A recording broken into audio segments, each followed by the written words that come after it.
नमस्कार, आदित्य कुकिंग या यूट्यूब चॅनलमध्ये आपले स्वागत आहे। आज आपण बनवणार आहोत मटार कटलेट। चला तर मग आता आपण रेसिपीला सुरुवात करूयात। बनवण्यासाठी मी इथे पाण्याला उकळी आणून घेतलेली आहे।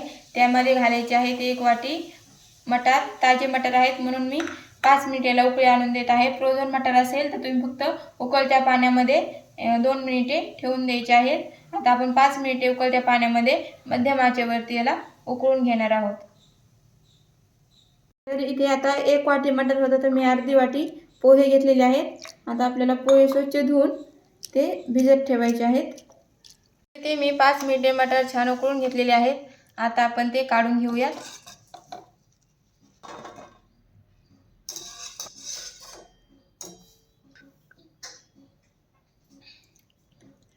तर आता आपण हे मटार छान मॅश करून घेऊयात। तुम्ही मिक्सरमध्ये फिरून घेऊ शकता। छान मॅश करून झाला की त्यामध्ये आता आपल्याला भिजवलेले पोहे घालून घ्यायचे आहेत आणि पोहे यामध्ये छान मॅश करून घ्यायचे आहेत।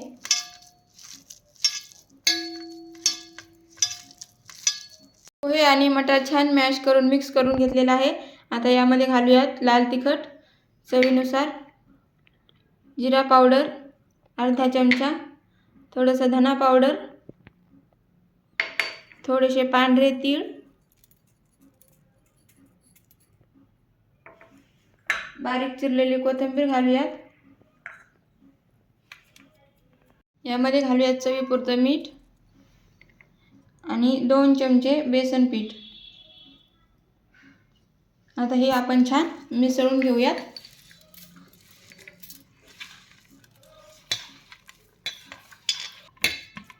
तर इथे आपल्याला याचा छान गोळा करून घ्यायचा आहे, पाण्याचा वापर न करता। जे मटारचं पाणी असतं त्यामध्येच आपल्याला याचा गोळा बनवून घ्यायचा आहे या पद्धतीने।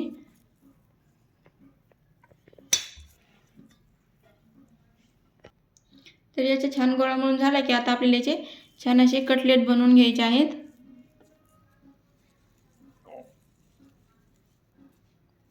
तुम्ही हव्या त्या आकाराचे कटलेट बनवून घेऊ शकता। इथे आपल्याला थोडे पातळसरच असे कटलेट याचे बनवायचे आहेत, जास्त जाड आकार ठेवायचा नाही, जेणेकरून ते आतपर्यंत छान भाजले जातील, फ्राय होतील या पद्धतीने।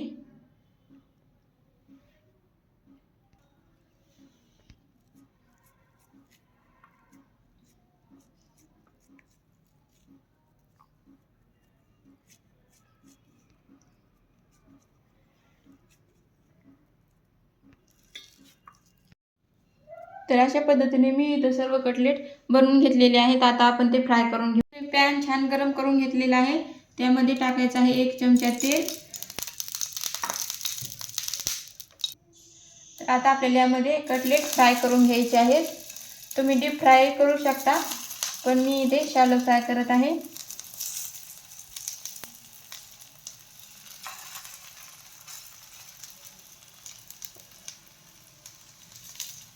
याला वरतून थोडंसं तेल लावून घेऊयात।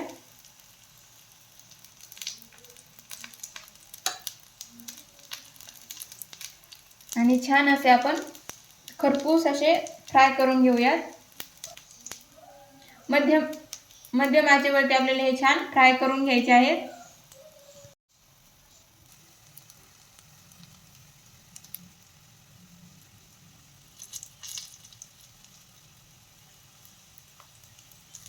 दीड 2 मिनिटानंतर आता आपण याला पलटून घेऊया। तुम्ही पाहू शकता खालची बाजू आपली छान फ्राय झालेली आहे।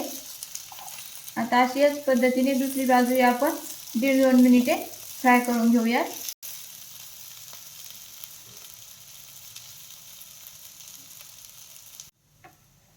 तर इथे मी खालची बाजू ही 1.5 मिनिटे छान फ्राय करून घेतलेली तुम्ही पाहू शकता। छान खरपूस असे आपले कटलेट तयार झालेले आहेत। आपण आता ते काढून घेऊया।